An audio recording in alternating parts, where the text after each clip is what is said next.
Olá, poderosas! Tudo bem com vocês? Vamos de tag hoje. Quem me tagueou foi a minha amiga querida Silvia Moura, do canal Menopausa para Feministas. Ela criou essa tag e é uma tag, assim, mais profunda, digamos assim, porque são coisas mais sérias. É uma tag super legal, mas umas coisas, assim, mais profundas mesmo. Então, vamos lá começar? A tag se chama Coisas que Ninguém Pergunta. Ela tem 12 perguntinhas e bora lá começar. E a última é para taguear 5 amigas. Então, primeira pergunta. Um trauma de criança, de infância.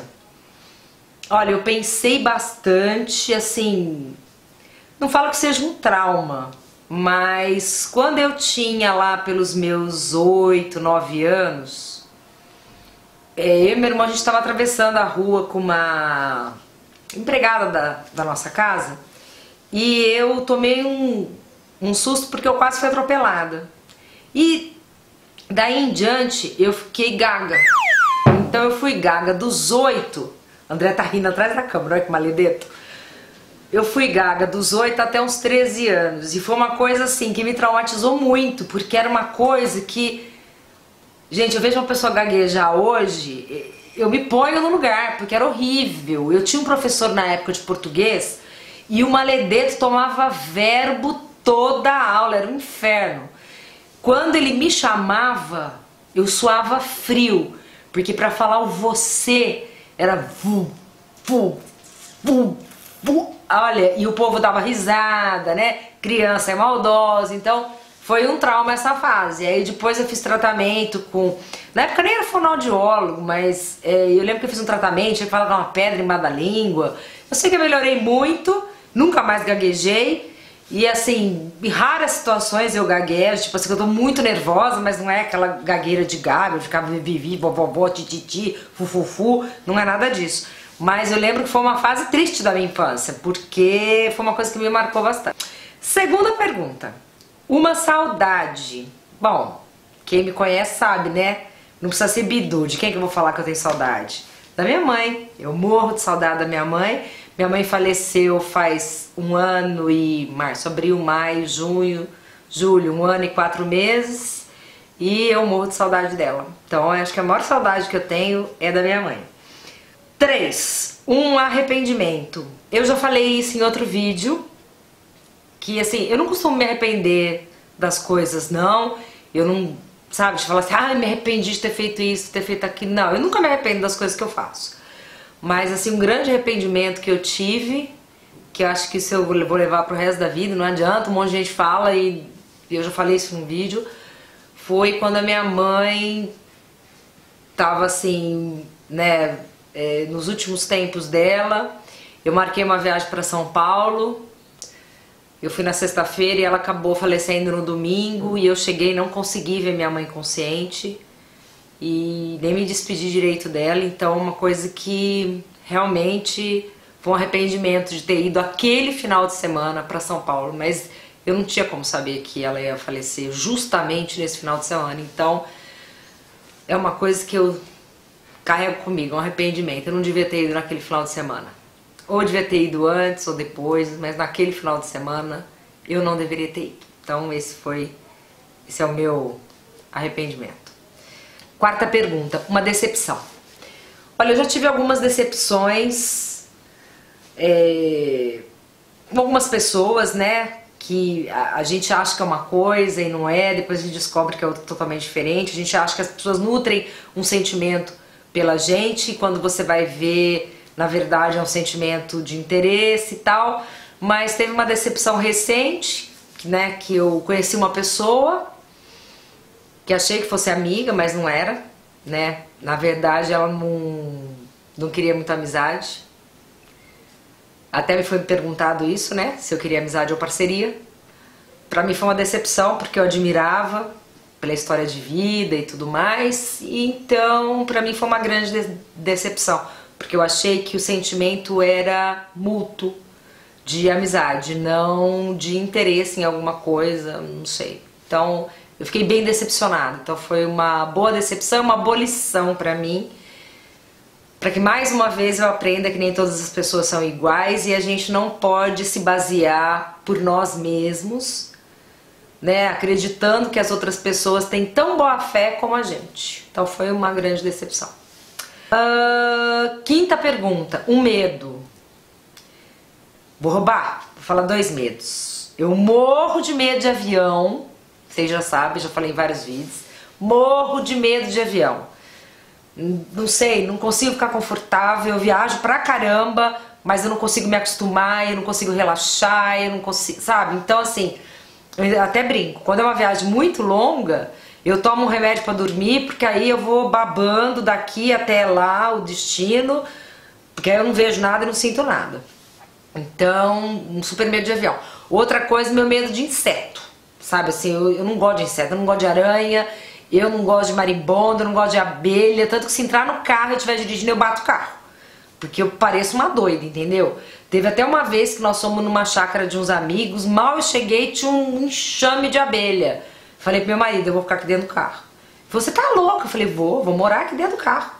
Então, assim, deu pavor de inseto. Então, 2 medos que eu tenho, muito medo é avião e inseto. 6, um dia difícil. Vou bater na mesma tecla, né?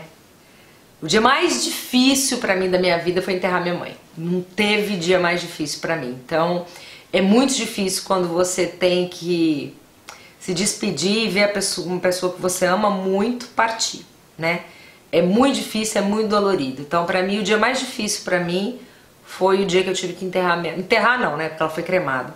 Mas foi o dia que eu tive que me despedir dela e saber que era a última vez que eu tava, pelo menos aqui na Terra, a última vez que eu tava vendo a minha mãe seria aquele dia, naquela hora. Então, foi acho que o dia mais difícil pra mim. Um obstáculo.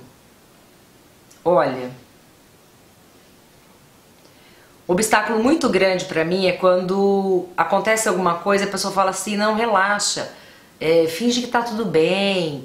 Eu não consigo, gente. Eu sou uma pessoa tão autêntica, tão transparente, que quando eu não gosto de alguma coisa ou eu não concordo com alguma coisa, tá escrito na minha cara, sabe? Eu não consigo disfarçar, eu não consigo, sabe? Eu tenho 2 defeitos, que eu acho que é um defeito e uma qualidade. Eu sou muito sincera, muito franca, e às vezes essa sinceridade me leva a fazer coisas assim que outras pessoas falariam, não, deixa quieto, relaxa, dança conforme a música. Não consigo. Então pra mim isso é um grande obstáculo, sabe? Fingir que tá tudo bem, fingir que nada aconteceu. Então pra mim o maior obstáculo é esse. Uma dificuldade. Olha, uma dificuldade. Ó, André, aprender a mexer nessa maledeta dessa câmera, gente! Olha, vou te contar, eu tenho 2 mãos esquerdas pra mexer em máquina fotográfica.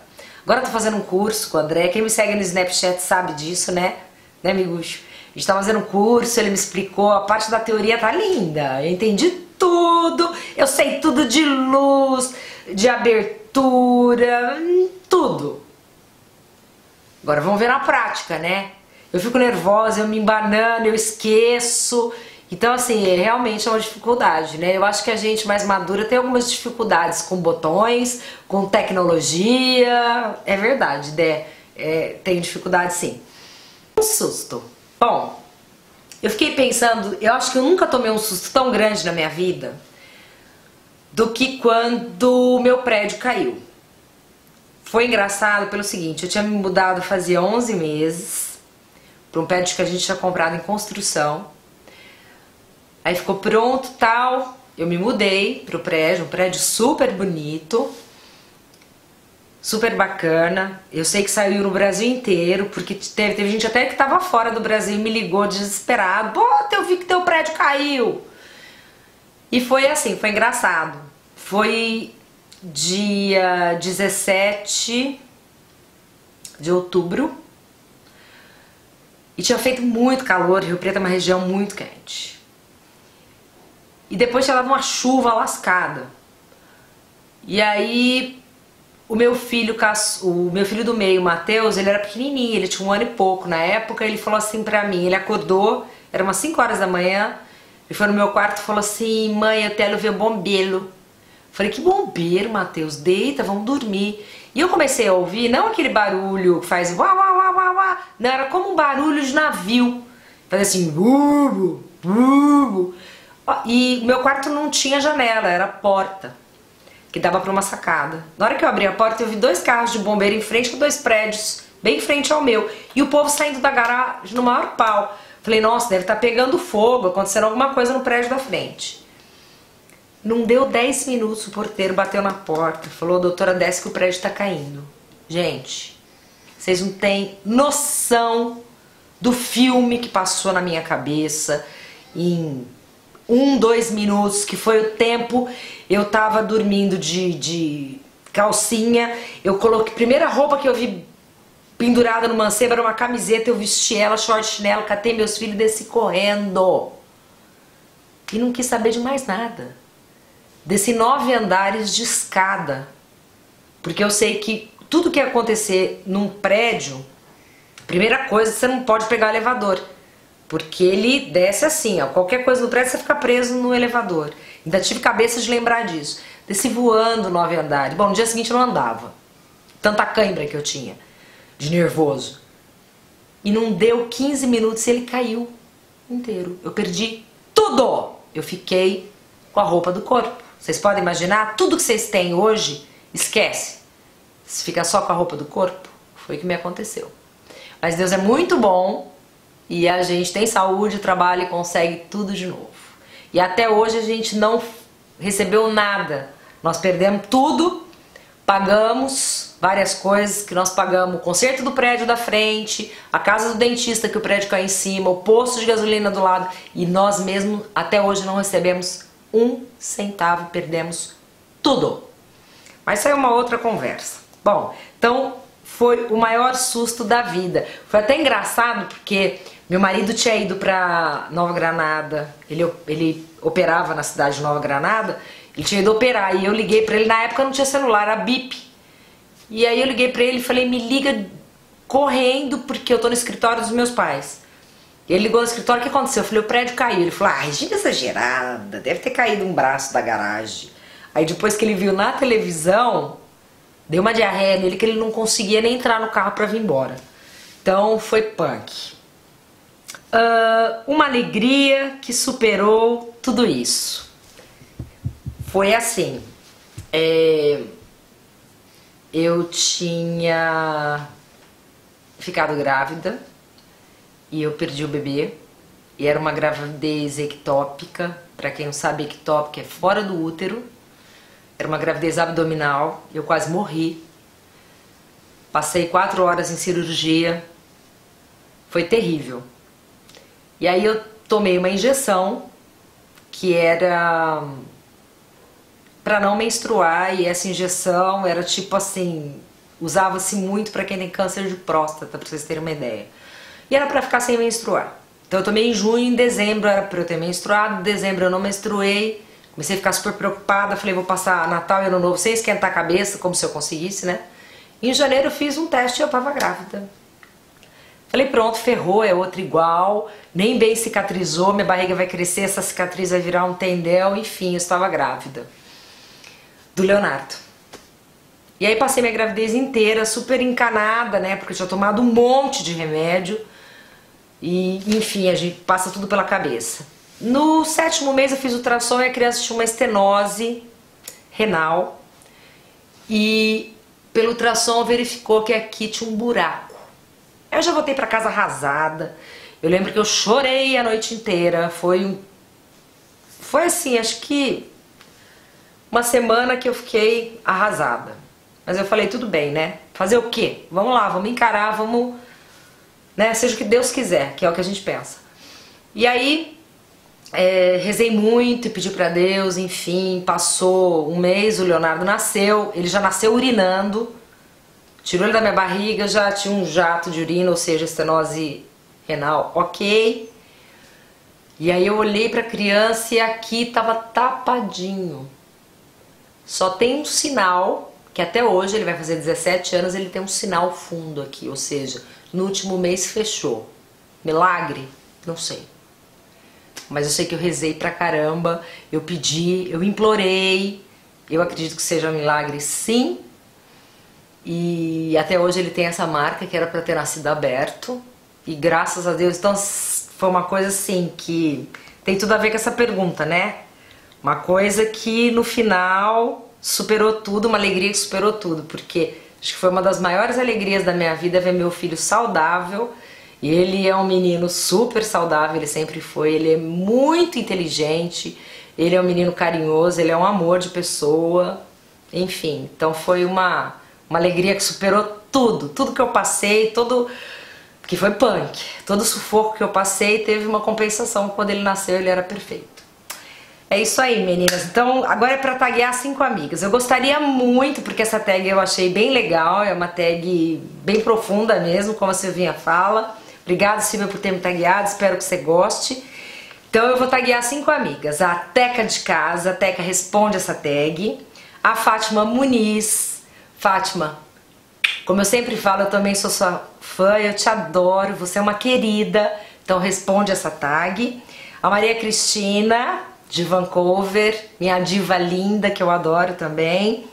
A Drica Matheus, que é minha amiga do coração, Drica, responde essa tag. A Biba Cria. Então, essas 5 pessoas, a Teca, a Fátima, a Maria Cristina, a Drica Matheus e a Biba Cria. Responde aí que eu quero saber um pouquinho mais desse lado mais profundo da vida de vocês. Espero muito que vocês tenham gostado. Clique no gostei pra mim, se inscreva aqui embaixo no canal. Todas as informações minhas e do André estão aqui embaixo no box de informações. Sigam a gente no Snapchat, Poderosa 5.0, foto André Sanches, sem o Z. E dá um pulinho lá no blog, www.poderosa50.com.br. Super beijo, meus amores, fiquem com Deus e até o próximo vídeo. Tchau!